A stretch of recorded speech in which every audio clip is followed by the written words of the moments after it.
The wealthy plantation families of Savannah, Georgia had a problem in 1851, and they didn't realize until it was too late that the problem had a name, Claudia. She appeared to be the perfect house slave, obedient, skilled, intelligent, and loyal. She came with impeccable references from previous owners. She was soft-spoken and deferential, always knowing her place, never causing trouble. Family after family purchased her, pleased to have found such a valuable domestic worker. And family after family, within months of acquiring Claudia, found themselves destroyed. It started with the Whitmore family in 1847. James Whitmore was a successful cotton factor in Savannah, a man who'd built wealth by brokering cotton sales between plantation owners and northern textile mills. He had a wife, Catherine, 3 children, and a household of 12 enslaved people who maintained their elegant townhouse on Madison Square. When the Whitmores' head house slave, an elderly woman named Martha, died, they needed a replacement. A slave dealer recommended Claudia, 32 years old, experienced in all aspects of household management, literate, though they pretended not to know this, since teaching slaves to read was illegal, and available for purchase at a reasonable price because her previous owner in Charleston had died and the estate was being liquidated.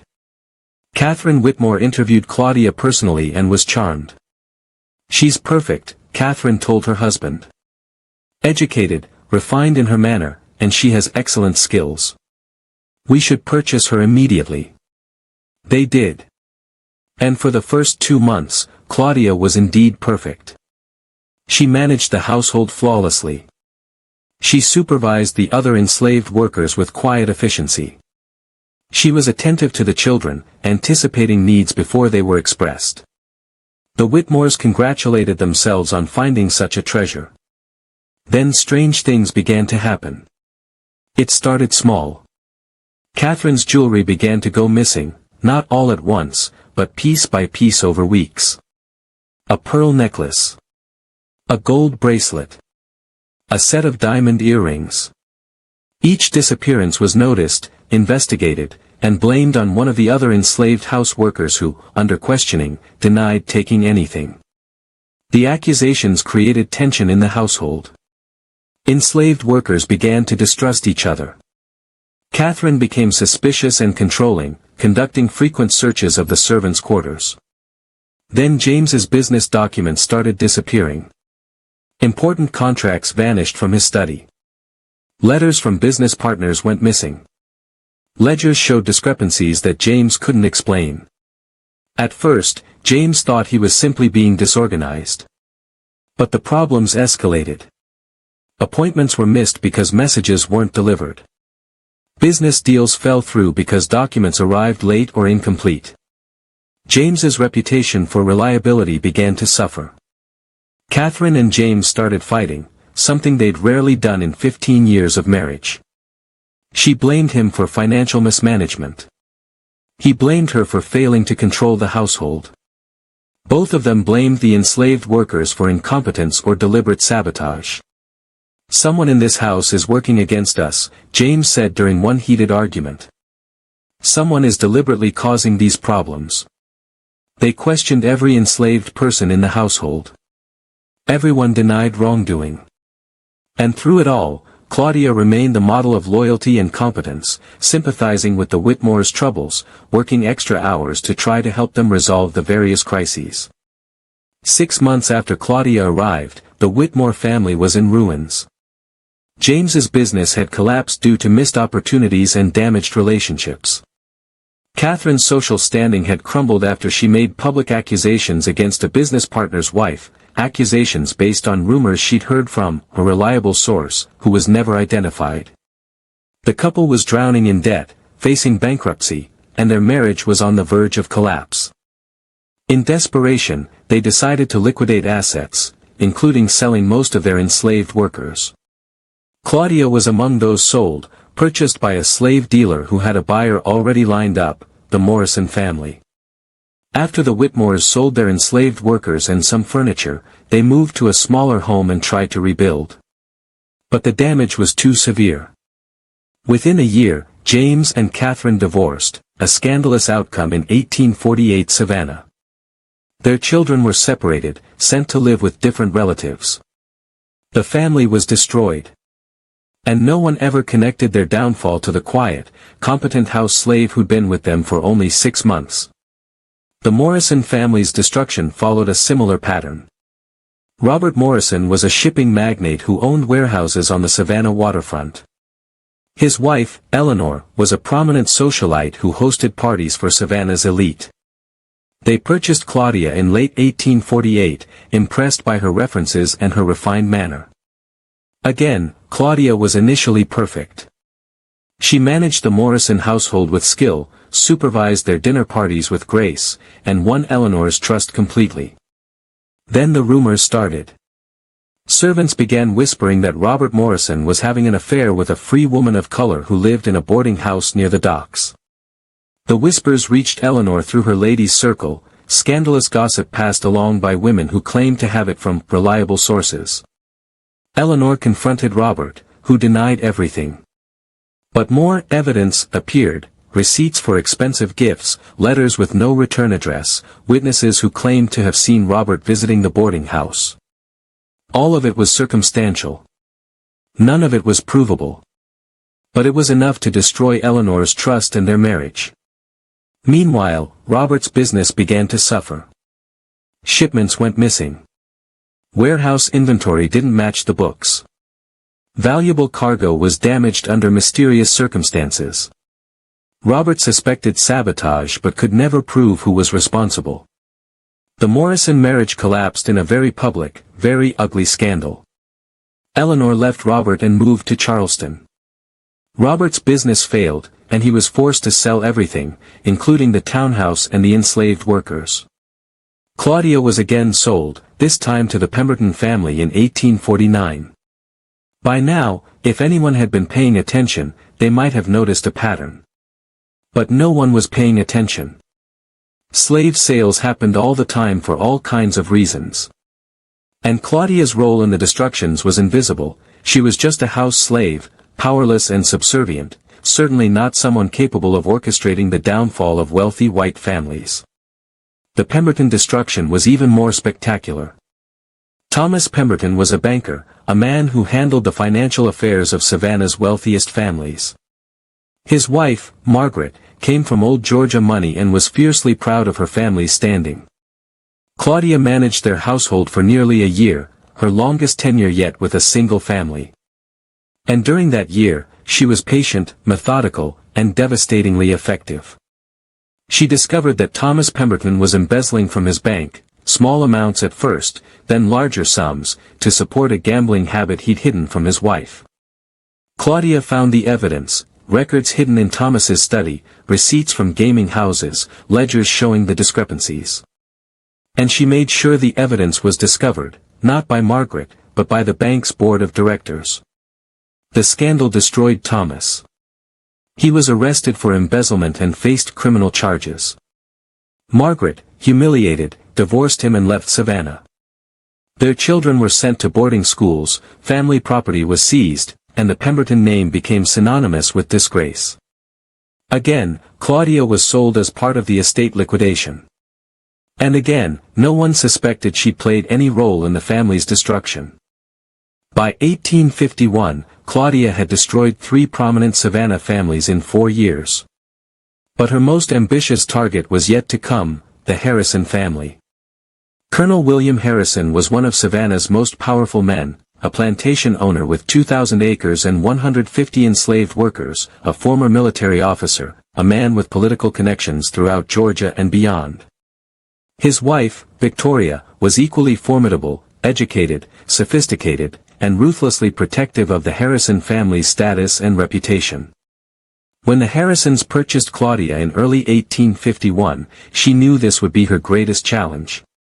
The Harrisons weren't financially vulnerable like the Whitmores, weren't socially insecure like the Morrisons, and weren't hiding secrets like the Pembertons. But everyone had vulnerabilities. Claudia just had to find theirs. What the Harrisons, and everyone else, didn't know was that Claudia's campaign of destruction wasn't random. She wasn't a mad woman wreaking chaos for its own sake. She had a specific purpose, a carefully planned goal, and a burning need for justice that had driven her for years. Claudia had been born free. Her mother had been a free woman of color in Charleston, a seamstress who'd built a small but successful business. Claudia had grown up free, educated, relatively comfortable, until the day when she was 15 and everything changed. A white man named Marcus Whitmore, distant cousin to the Savannah Whitmores, had accused Claudia's mother of theft. The accusation was false. Marcus owed Claudia's mother money for work she'd done and refused to pay. When she demanded payment, he retaliated by claiming she'd stolen from him. The case went to court. A white man's word against a free black woman's. The outcome was predetermined. Claudia's mother was convicted and, unable to pay the fine, was sold into slavery to work off the debt. Claudia, as her dependent, was also sold, despite being freeborn, despite having committed no crime. Within 2 years, Claudia's mother was dead, worked to death on a cotton plantation. And Claudia, alone and enslaved at 17, had sworn an oath, she would destroy everyone responsible for her mother's death and her own enslavement. She would make them pay. Over the next 15 years, Claudia had patiently worked her way through the network of families connected to Marcus Whitmore. She'd learned to read people, to find weaknesses, to exploit tensions. She'd become a master manipulator, hiding her intelligence and intentions behind a facade of submissive loyalty. And one by one, she destroyed them. But the Harrison family was different. Colonel Harrison had been Marcus Whitmore's business partner in the scheme that had led to Claudia's enslavement. He'd profited from it, buying the plantation where Claudia's mother had died. He was the keystone. Destroy him, and Claudia's revenge would be complete. She just had to be patient. Just had to find the right leverage. Just had to wait for the perfect moment to strike. What Claudia didn't know was that someone was finally noticing the pattern. Someone had started asking questions about the mysterious house slave who seemed to be present whenever prominent families collapsed. Someone was investigating. And that someone was about to expose Claudia's secrets, and her motives, in ways that would shock everyone and force a reckoning about justice, revenge, and the true cost of slavery's evil. The person who noticed the pattern was the last person anyone would have expected, Victoria Harrison herself. Victoria was 42 years old, educated at a finishing school in Philadelphia, and possessed of a sharp mind that her society expected her to use only for managing social events and household affairs. But Victoria had always chafed at those limitations. She read voraciously, followed political developments closely, and had opinions about everything from banking policy to the Mexican War. When Claudia arrived at the Harrison household in January 1851, Victoria conducted her usual thorough interview. She asked about Claudia's previous placements, her skills, her experience. And something about Claudia's references bothered Victoria, though she couldn't initially articulate what. "She comes from the Pemberton household," Victoria said to her husband William after the interview. "They sold her because they were liquidating assets after Thomas Pemberton's embezzlement scandal." "So?" William asked. "Estate liquidations happen all the time." "Before the Pembertons, she was with the Morrison family," Victoria continued. "Who divorced after Robert's affair scandal destroyed their marriage." "Many marriages end badly," William said, uninterested in his wife's concerns. "And before that, the Whitmores, who went bankrupt after a series of business failures," Victoria finished. "William, doesn't that seem unusual? 3 families in 4 years, all destroyed by major scandals or financial collapses." "You're seeing patterns where there are none," William dismissed. "She's a house slave, Victoria. She has no power to destroy families. We're talking about coincidence, not conspiracy." But Victoria couldn't shake the feeling that something was wrong. She began to investigate, carefully and quietly, not wanting to alarm Claudia or her husband until she had real evidence. She wrote letters to acquaintances who'd known the Whitmores, the Morrisons, and the Pembertons. She asked subtle questions about the timing of events, about when problems had started, about whether anyone had noticed anything unusual. The responses were revealing. Mrs. Eleanor Morrison, now remarried and living in Charleston, wrote, "The trouble started about 2 months after we acquired our new house manager. Before that, Robert and I were happy. Then suddenly there were whispers, rumors, evidence of infidelity appearing from nowhere. I still don't know if Robert actually had an affair or if I was deceived. But I destroyed my marriage based on evidence I never properly verified." Catherine Whitmore, living in reduced circumstances after her divorce from James, wrote, "I've often wondered if someone was deliberately sabotaging us. Things went missing. Messages weren't delivered. Documents vanished. But who would have the access and the motive? The only person who handled everything in our household was," and she wrote Claudia's name, then crossed it out. No, that's absurd. She was the most loyal of all our people. But Victoria noticed the crossed-out name. And she started paying closer attention to Claudia. What Victoria observed over the following weeks was subtle but revealing.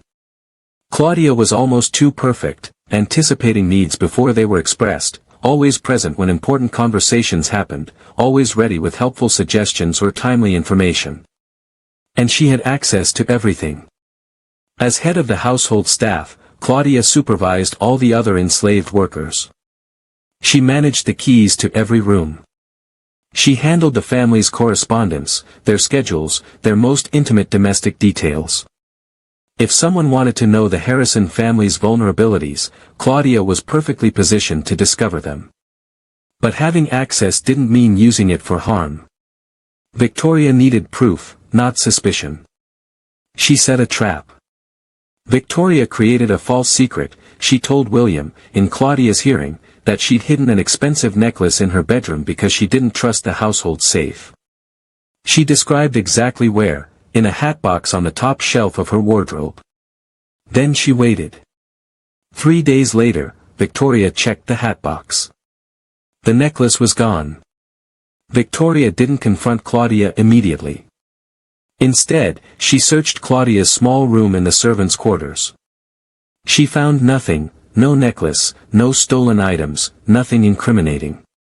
But she did find something unexpected, a journal, written in educated handwriting, hidden under Claudia's mattress. Victoria took the journal to her room and read it. And what she discovered shocked her to her core. The journal detailed everything: Claudia's free birth, her mother's false accusation and enslavement, Marcus Whitmore's role in the scheme, Colonel Harrison's partnership in the crime. It documented Claudia's patient campaign of revenge against everyone involved. It listed the families she'd destroyed and the methods she'd used: planting evidence, spreading rumors, creating conflicts, exposing secrets. And it outlined her plans for the Harrisons. Colonel Harrison was there when they sold Mother, one entry read. He profited from her labor and her death. He deserves to lose everything, just as we did.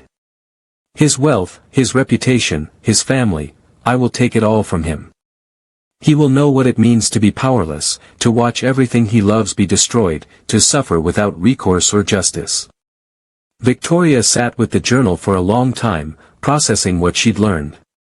Part of her was horrified. This enslaved woman had been deliberately destroying families, including Victoria's own. But another part of her, the part that read abolitionist pamphlets in secret, the part that had always questioned slavery's morality, understood Claudia's rage. She was born free, Victoria whispered to herself. She and her mother were illegally enslaved. Everything that's been done to her is a crime. And we, my husband, profited from that crime. Victoria faced a choice. She could expose Claudia, have her arrested and probably executed for the destruction she'd caused. That would protect the Harrison family and end Claudia's campaign of revenge. Or she could confront Claudia directly and try to understand the full truth before deciding what to do. Victoria chose confrontation. She called Claudia to her private sitting room and closed the door. Then she placed the journal on the table between them. I found this in your room, Victoria said quietly. I've read it. All of it. And I need you to tell me the truth. All of it. Starting with whether my husband really was involved in your mother's enslavement. Claudia's face went carefully blank, the expression of an enslaved person confronted by an owner's anger, preparing for punishment.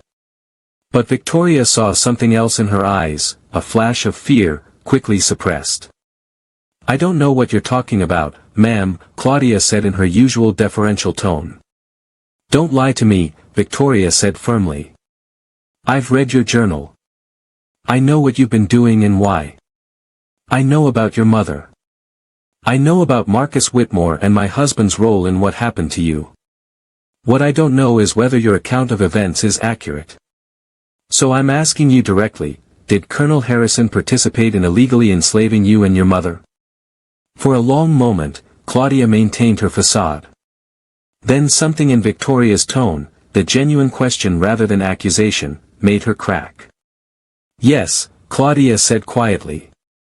"Your husband and Marcus Whitmore were partners in a scheme. They identified free black people with skills or property, accused them of crimes they didn't commit, had them convicted in rigged trials, and then bought them as slaves for their labor. They did it to dozens of people over several years. My mother was one of them." "How do you know this?" Victoria asked. "Because I found the records," Claudia said. "In Thomas Pemberton's bank files.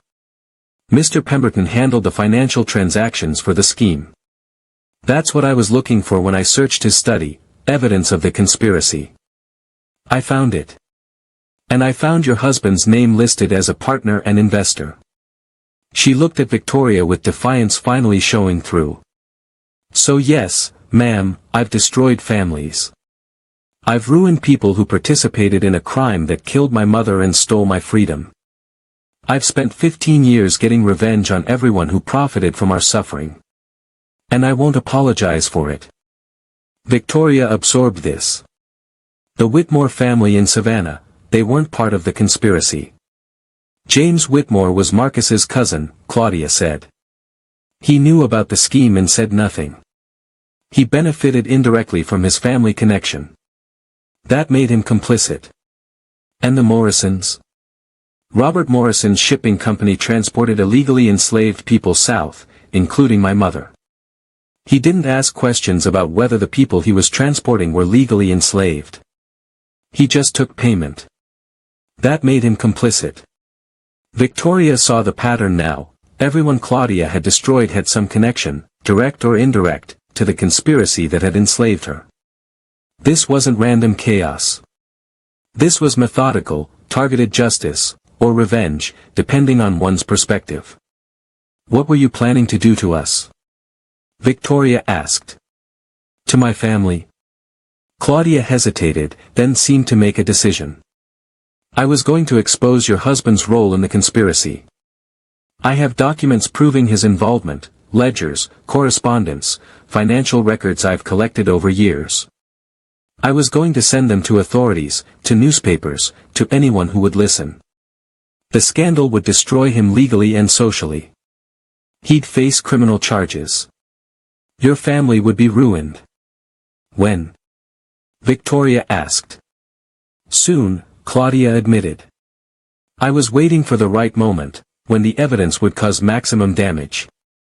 Victoria stood and walked to the window, looking out over the garden where her children were playing. "Do you realize what you're telling me? You're confessing to crimes that could get you executed. I could have you arrested right now." "I know," Claudia said. "But you won't." "Why not?" Victoria challenged. "Because you know your husband deserves it," Claudia said quietly. "Because you're a woman who secretly reads abolitionist literature and questions slavery's morality. Because deep down, you understand that what was done to me and my mother was evil, and that the people responsible should face consequences." Victoria turned back to face Claudia. "You're right that I question slavery. You're right that I believe what happened to you was evil. But Claudia, you've destroyed innocent people. Catherine Whitmore didn't participate in any conspiracy. Eleanor Morrison's children didn't enslave anyone. You've caused suffering to people who weren't responsible for your mother's death.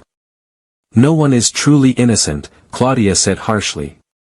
"Everyone who profits from slavery, who participates in this system, who turns a blind eye to its evils, they're all complicit.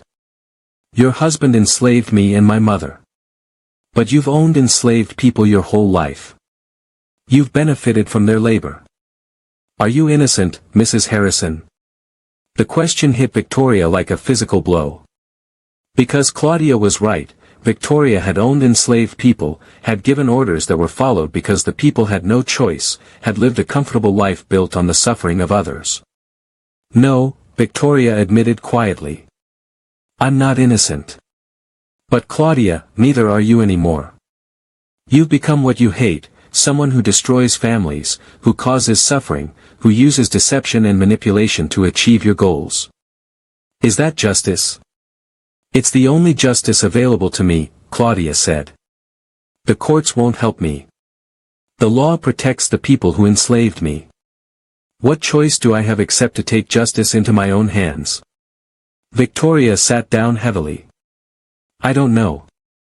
I honestly don't know what the right answer is. But I know this, if you expose my husband, you'll destroy my children's futures. They're innocent, Claudia. They had no role in what happened to you. Neither did I have any role in the crime I was punished for, Claudia countered. But I was enslaved anyway. My mother died anyway. Why should your children be protected from consequences when I wasn't? It was a fair question, and Victoria had no good answer. They sat in silence for several minutes, two women on opposite sides of an impossible divide, one enslaved and seeking revenge, one free but complicit in the system that had caused the harm. Finally, Victoria made a decision. I need time to think. To verify your claims, to understand the full truth. Give me 2 weeks. Don't expose my husband yet. Don't take any action. Just, wait. Can you do that? Why should I? Claudia asked. Because I'm asking, Victoria said.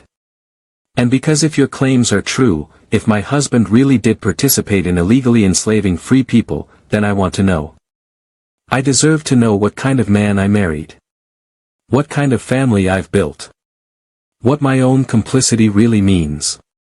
Claudia studied Victoria's face, searching for deception. 2 weeks. Then I do what I came here to do. Agreed, Victoria said. What neither woman knew was that Colonel Harrison had been listening outside the door.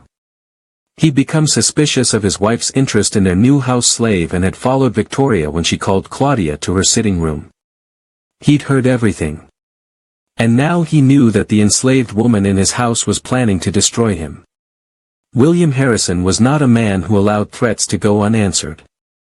And what he was about to do would force both Claudia and Victoria to make impossible choices that would test their courage and reveal the true cost of seeking justice in a system built on injustice. Colonel William Harrison didn't wait for his wife's 2-week investigation. That very evening, after overhearing the conversation between Victoria and Claudia, he took action.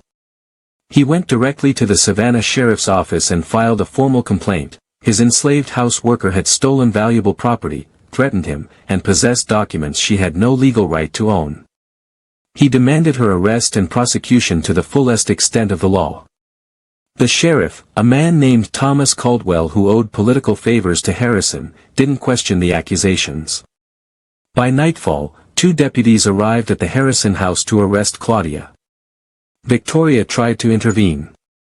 William, what are you doing? You can't just. I can do whatever I want with my property, William interrupted coldly. That woman is dangerous. She's admitted to crimes. She has stolen documents. And she's threatened this family. I won't tolerate it. You were listening to our conversation, Victoria said, realization dawning. You eavesdropped. I protected my family, William corrected. Something you seem to have forgotten how to do. The deputies took Claudia away in shackles. She didn't resist, didn't speak, simply maintained a dignified silence as she was led to the county jail. Victoria was furious. You've made a terrible mistake, William. That woman has evidence that could destroy you. Documents proving you participated in illegal enslavement. If she If she produces any such documents, she'll hang for theft, William said. I've already laid the groundwork, filed complaints about missing papers from my study, established that she had access to my private files. Anything she shows will be dismissed as stolen property, and she'll be the criminal, not me. But what if the documents prove? They prove nothing, William said firmly. Even if the accusations were true, which they're not, who's going to believe the word of an enslaved woman over a respected colonel and businessman? Victoria, you of all people should understand how the world works. Justice isn't about truth. It's about power. And I have all the power here. Victoria realized her husband was right about the power dynamics, even as she was horrified by his casual dismissal of Claudia's accusations. William, were you involved in the scheme she described? Did you and Marcus Whitmore illegally enslave free black people? William's face hardened. That's none of your concern. Stay out of this, Victoria. You're my wife, and you'll support me publicly. That's your duty. My duty is to the truth, Victoria said quietly. And I'm going to find it. Over the next 3 days, while Claudia sat in jail awaiting a hearing, Victoria conducted her own investigation. She went to places respectable women didn't usually go, to the county clerk's office to examine property records, to the courthouse to review old trial transcripts, to the offices of newspapers that had covered criminal cases 15 years earlier. And she found evidence. Fragmentary, circumstantial, but damning evidence. She found records of numerous free black people being convicted of crimes in suspiciously similar circumstances between 1834 and 1838. She found property transfers showing these newly enslaved people being sold to a consortium of buyers that included William Harrison and Marcus Whitmore. She found shipping records showing Robert Morrison's company transporting these people to plantations outside Charleston. The pattern was clear, a systematic scheme to identify, accuse, convict, and enslave free black people for profit. Victoria also found something else. A lawyer named Samuel Green who tried to defend one of the accused free black people back in 1836. Green was elderly now, retired from practice, but his memory was sharp. I knew something was wrong with those cases, Green told Victoria when she visited his home. The evidence was always conveniently overwhelming. Witnesses appeared who'd supposedly seen the thefts or assaults, but they couldn't be cross-examined effectively. The judges rushed the trials. And the sentences were always the same, fines the accused couldn't pay, resulting in sale to work off the debt. Did you report your suspicions? Victoria asked. To who? Green replied bitterly. The judges were in on it. The prosecutors were in on it. Respected businessmen were profiting from it. I was a young lawyer with no political power. I tried to help, but I was overruled at every turn. Eventually, I stopped taking those cases because I couldn't bear watching injustice triumph while being powerless to stop it. The woman who was just arrested, Claudia, she's the daughter of one of the victims, Victoria said. She's spent 15 years seeking revenge against everyone involved. Green's eyes widened. The seamstress's daughter? Sarah was her mother's name. Beautiful woman, skilled with her needle, utterly innocent of the theft she was accused of. She died on a plantation within 2 years. And the daughter was sold too. I wondered what happened to her. She became very intelligent and very dangerous, Victoria said. She's destroyed several families connected to the conspiracy. And now she's planning to expose my husband's role. Then your husband deserves exposure, Green said bluntly. Mrs. Harrison, I understand loyalty to one's spouse. But what was done to those people was evil. If this woman, Claudia, has found a way to bring the conspirators to justice, perhaps you should help her rather than protecting your husband. Victoria left Green's home knowing what she had to do. But the cost would be enormous. If she supported Claudia and exposed William's crimes, she'd be destroying her own family.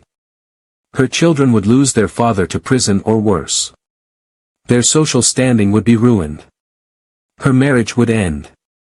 But if she stayed silent, she'd be complicit in both the original crime and in Claudia's unjust imprisonment. The hearing for Claudia's case was scheduled for the next morning. Victoria attended, sitting in the back of the courtroom, watching as the prosecution presented its case.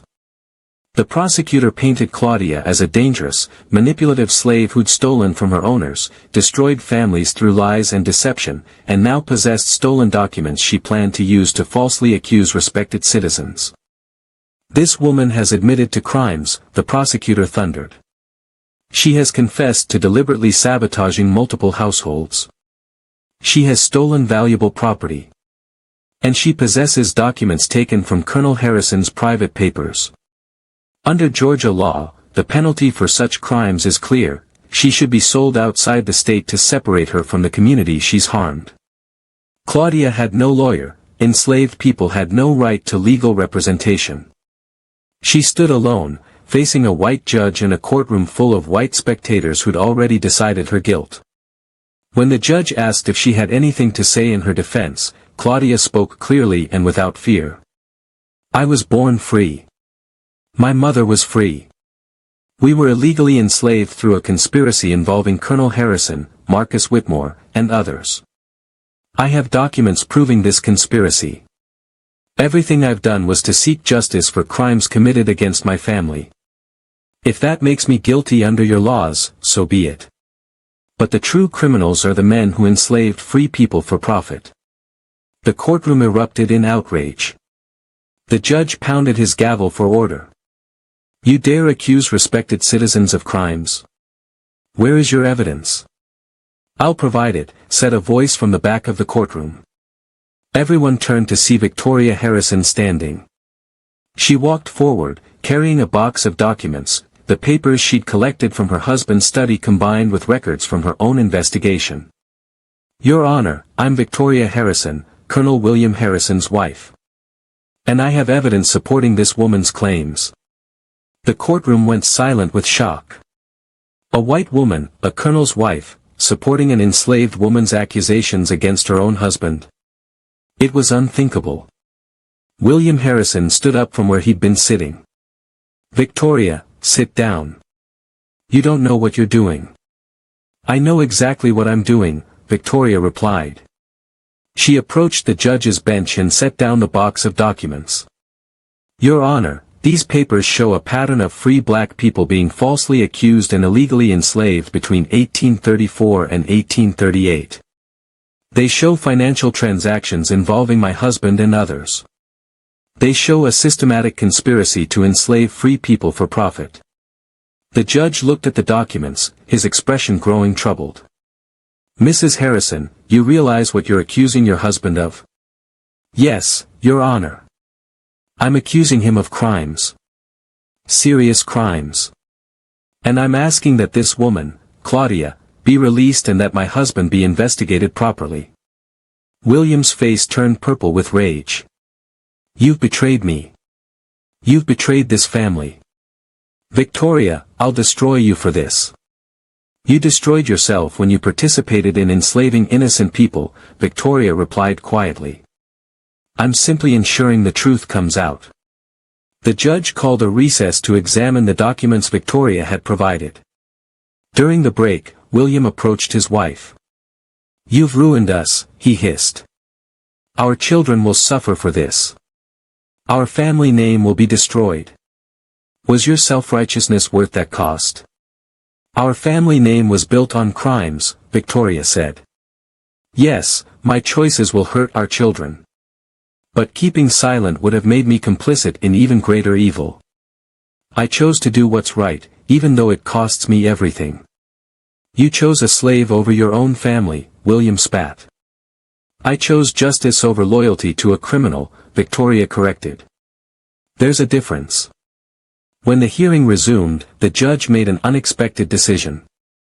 Based on the evidence Mrs. Harrison has provided, there are serious questions about the legality of Claudia's enslavement and about possible criminal conspiracy by several prominent citizens. This case is beyond the jurisdiction of this hearing. I'm ordering a full investigation by the district attorney's office. In the meantime, Claudia will be held in protective custody rather than returned to Colonel Harrison's ownership. It wasn't freedom, not yet. But it was a chance. A possibility that justice might actually be served. But the investigation's outcome was far from certain. Powerful men were implicated, and powerful men had ways of burying uncomfortable truths. What happened next would test everyone involved: Claudia's courage, Victoria's conviction, and the community's willingness to confront the evil that had been hiding beneath a veneer of respectability. The district attorney's investigation took 3 months, and during that time, Savannah's society divided into 2 camps. One camp, led by William Harrison and the families whose names appeared in the documents, insisted the whole thing was a hoax, forged documents created by a cunning slave woman who'd manipulated a gullible wife into betraying her husband. They pressured the district attorney to drop the investigation and prosecute Claudia and Victoria instead. The other camp, smaller but growing, believed the evidence pointed to real crimes. Abolitionists from the North sent lawyers to observe the proceedings. Local clergy who'd questioned slavery began speaking out. And other families came forward with stories about relatives who'd mysteriously been enslaved under suspicious circumstances years earlier. Victoria found herself ostracized by her former social circle. Friends refused to acknowledge her in public. Invitations dried up. Merchants who'd once competed for her business now turned her away. She and her children were effectively exiled from Savannah society. But Victoria didn't back down. She worked with the district attorney's office, providing documents, identifying witnesses, reconstructing the conspiracy that had destroyed so many lives. Claudia, held in protective custody, also assisted the investigation.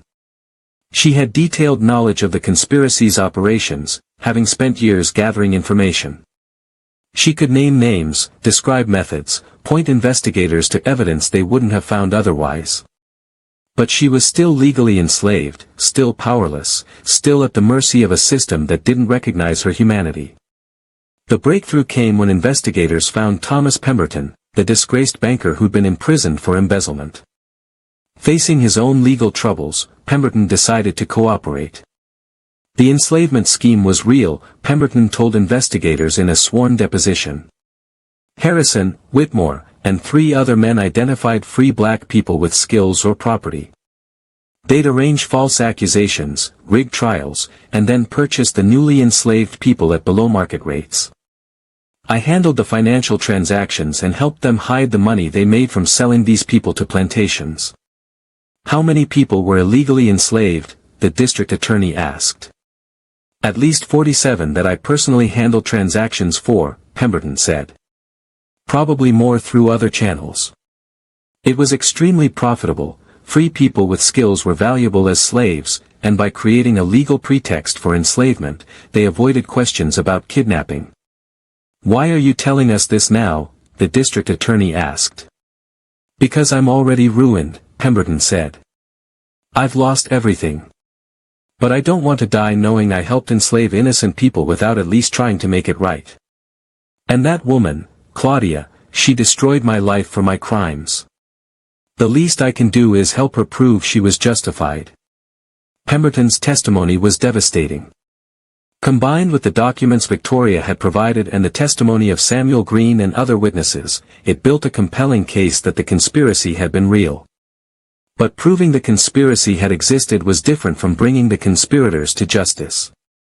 Most of the participants were wealthy, connected men with expensive lawyers. And there were significant legal obstacles. The statute of limitations has run out on most of the crimes, the district attorney explained to Victoria and Claudia during a strategy meeting. The illegal enslavements happened 15 to 20 years ago. Under Georgia law, we can't prosecute crimes that old. So they face no consequences? Claudia asked, her voice tight with anger. Not necessarily, the district attorney said. We can't prosecute the original conspiracy, but we can prosecute recent crimes. For instance, Colonel Harrison filed false charges against you and knowingly perjured himself in legal filings. That's current.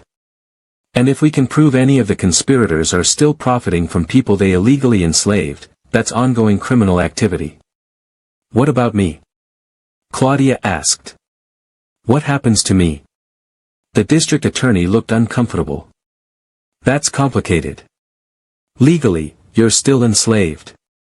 The fact that your original enslavement was illegal doesn't automatically free you. We'd need to file a separate lawsuit seeking your manumission based on the illegal nature of your enslavement. How long would that take? Claudia demanded. Months. Maybe longer. The legal process is slow. So I could sit in custody for months while you decide whether I was illegally enslaved 15 years ago. Claudia's voice was rising. While the men who enslaved me walk free and face no real consequences. I understand your frustration, the district attorney began. You don't understand anything, Claudia interrupted. You're free. You've always been free. You can't possibly understand what it's like to have your freedom stolen, to spend 15 years as property, to watch your mother die in slavery, and then be told that the people responsible might face some minimal legal consequences while you remain enslaved. Victoria spoke up. What if I purchase her? I have my own money, family money, separate from my husband. I could buy Claudia from whoever legally owns her now, and then immediately manumit her. The district attorney considered this. That might work. Colonel Harrison currently has ownership claim, but given the investigation, a judge might allow the sale. Mrs. Harrison, you'd be buying a woman who's destroyed several families, including partially destroying your own. I'd be freeing a woman who was illegally enslaved and has every right to her freedom, Victoria corrected. What she did to achieve justice is between her and God. My responsibility is to do what's right now. Over the next weeks, Victoria worked with lawyers to arrange Claudia's purchase and manumission. William fought it viciously, arguing that Claudia was dangerous and that freeing her would reward criminal behavior. But the judge, influenced by the mounting evidence of William's crimes, ruled in Victoria's favor. Claudia was legally sold to Victoria for the token sum of $1, and immediately freed. For the first time in 15 years, Claudia was legally free. The moment the manumission papers were signed, Claudia stood in the courthouse and wept, deep, wrenching sobs that released years of grief, rage, and fear. Victoria put a hand on her shoulder. You're free now. Truly free. My mother should be here, Claudia said through her tears. She should have lived to see this. She should have been freed too. I know, Victoria said quietly. I'm sorry. I'm so sorry for what was done to you both. But freedom didn't solve all of Claudia's problems. She had no home, no money, no family. And she was still in Savannah, surrounded by people who hated her for what she'd done. Victoria offered a solution. Come north with me. I'm leaving William and taking my children to Philadelphia to stay with my sister. You could come with us. Start fresh somewhere you're not known. Why would you help me? Claudia asked. I tried to destroy your family. You tried to get justice, Victoria replied. And you opened my eyes to evils I've been ignoring my whole life. Claudia, I've benefited from slavery. I've owned people, including you. I can never make that right. But I can try to help you now, if you'll let me. Claudia thought about it. She'd spent 15 years focused on revenge, on destroying the people who'd destroyed her. Now that her revenge was largely complete, she felt empty. What came next? What did life look like when you were finally free but had nothing left? I'll go north, Claudia decided. But not to be dependent on you. I'll go to build my own life. To find out who I am when I'm not driven by revenge. They left Savannah in June 1851. Victoria with her 3 children, Claudia traveling as a free woman, all of them heading to Philadelphia to start over.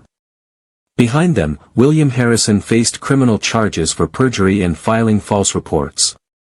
Marcus Whitmore and the other conspirators faced civil lawsuits from families of the illegally enslaved people. The scandal destroyed reputations and cost the men involved substantial money, though none faced the kind of devastating consequences their victims had endured. The investigation eventually identified 63 people who'd been illegally enslaved through the conspiracy. Most were dead, worked to death on plantations. Some had been sold so many times that tracing them was impossible. But a few, like Claudia, were located and freed. It wasn't perfect justice. It wasn't equal consequences. But it was something. In Philadelphia, Claudia and Victoria developed an unexpected friendship. They came from completely different worlds, one enslaved and seeking revenge, one free and complicit in slavery's evils. But they'd both chosen to do what was right even when it cost them everything, and that shared experience created a bond. "What will you do now?" Victoria asked Claudia one evening as they sat in Victoria's sister's parlor. "I don't know," Claudia admitted. "For 15 years, revenge was my purpose. It gave me a reason to get up each morning, a goal to work toward. Now that it's done, I feel lost." "Maybe that's an opportunity," Victoria suggested. "To find a new purpose. One that's about building rather than destroying." Claudia thought about this. "I'm good at reading people, at finding weaknesses, at manipulation. Those skills help me destroy families. Could they be used for something better?" "You're also intelligent, educated, and brave," Victoria pointed out. "You did something most people would consider impossible, you fought back against a system designed to keep you powerless. That's remarkable. Imagine what you could do if you used those abilities to help people rather than hurt them." The idea resonated with Claudia. Over the following months, she found work with abolitionist organizations in Philadelphia. Her skills at reading people and situations made her valuable in Underground Railroad operations. She could identify safe houses, spot infiltrators, assess risks. And her intimate knowledge of how slavery operated made her an effective teacher and advocate. "I spent 15 years learning to destroy," Claudia told an audience at an abolitionist meeting in 1852. "I became skilled at finding weaknesses and exploiting them. I caused real harm to people, some of whom were innocent of the crimes I punished them for. I'm not proud of that. But I learned something important: intelligence and determination can overcome enormous obstacles. If I could destroy powerful families while enslaved and powerless, imagine what we can accomplish together, free and organized, working to end slavery entirely." Her speeches were powerful because they were honest. She didn't pretend to be a perfect victim or a saint. She acknowledged the harm she'd caused while also explaining the context, the injustice that had driven her, the lack of legal recourse, the impossibility of getting justice through legitimate means. "I'm proof that slavery doesn't just harm enslaved people," Claudia would say. "It corrupts everyone it touches. It turned me into someone who could destroy innocent families without remorse. It turned respectable businessmen into kidnappers and slavers. It forces good people to choose between their conscience and their comfort. This system damages everyone, and that's why it must end." Victoria, meanwhile, used her position as a white woman from a prominent Southern family to speak to audiences who might not listen to black abolitionists. She talked about her own moral blindness, about the comfort of ignoring evil, about the courage required to confront injustice even when it costs you everything. "I lost my marriage, my social standing, and my place in Southern society because I chose to support Claudia's claims," Victoria would tell audiences. "Some people think that was a terrible sacrifice. But what I actually lost was my complicity in evil. And that was worth losing." Their partnership, former owner and formerly enslaved woman, working together to end slavery, became somewhat famous in abolitionist circles. They weren't perfect allies. They argued about tactics and philosophy. Victoria's lingering paternalism sometimes frustrated Claudia.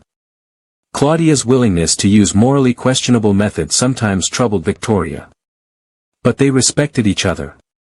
And they both believed that ending slavery was worth any sacrifice. The Civil War came in 1861, 10 years after Claudia's freedom. Both women threw themselves into the war effort, supporting colored regiments, working with contraband camps, advocating for emancipation. When the Emancipation Proclamation was issued in 1863, Claudia was 47 years old.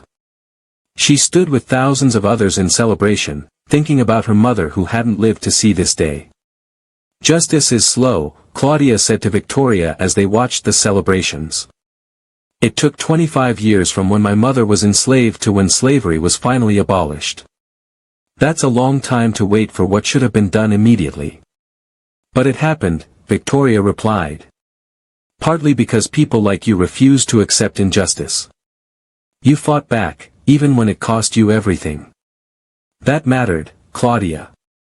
Your resistance mattered." "I destroyed innocent people," Claudia said quietly. "In my quest for revenge, I hurt people who didn't deserve it. I became the kind of person who causes harm. That's not heroic." "No," Victoria agreed. "It's not. But it's human. You were given an impossible situation and you responded imperfectly. You sought justice through the only means available to you. You caused harm, yes. But you also exposed real crimes and helped free dozens of illegally enslaved people. The world isn't simple, Claudia. People aren't purely good or evil. We're all complicated, all doing the best we can in difficult circumstances." Claudia died in 1889 at age 73, having spent the last 40 years of her life working for justice rather than revenge. Her obituary in abolitionist newspapers described her as a woman who overcame illegal enslavement to become a powerful voice for freedom. Victoria died 2 years later, having spent her final decade supporting schools for freed people and advocating for civil rights. Her obituary noted that she'd sacrificed social standing and marriage to support truth and justice. Their story, the cunning slave woman and the woman who chose conscience over comfort, became part of the larger narrative about slavery and resistance. It was complicated, messy, and morally ambiguous in ways that made people uncomfortable. Claudia had destroyed families. That was true. But those families had been connected to crimes. Victoria had supported Claudia. But in doing so, she'd hurt her own children. Both women had made choices that caused harm while trying to achieve justice. And that complexity was important. Because ending slavery wasn't simple. Fighting injustice wasn't clean. Real people made difficult choices with imperfect information and faced consequences they couldn't fully anticipate. The most cunning slave woman in Georgia had indeed deceived and destroyed family after family. But she'd also exposed a massive criminal conspiracy, helped free dozens of illegally enslaved people, and inspired others to fight for justice. Was she a hero or a villain? The answer, like most truths about slavery and resistance, was both. And neither. She was a human being who'd been grievously wronged and who fought back with the weapons available to her, intelligence, patience, and cunning. And that, perhaps, was the real lesson of her story, that justice is complicated, that resistance takes many forms, and that judging people who faced impossible circumstances requires humility about what we ourselves might have done in their position.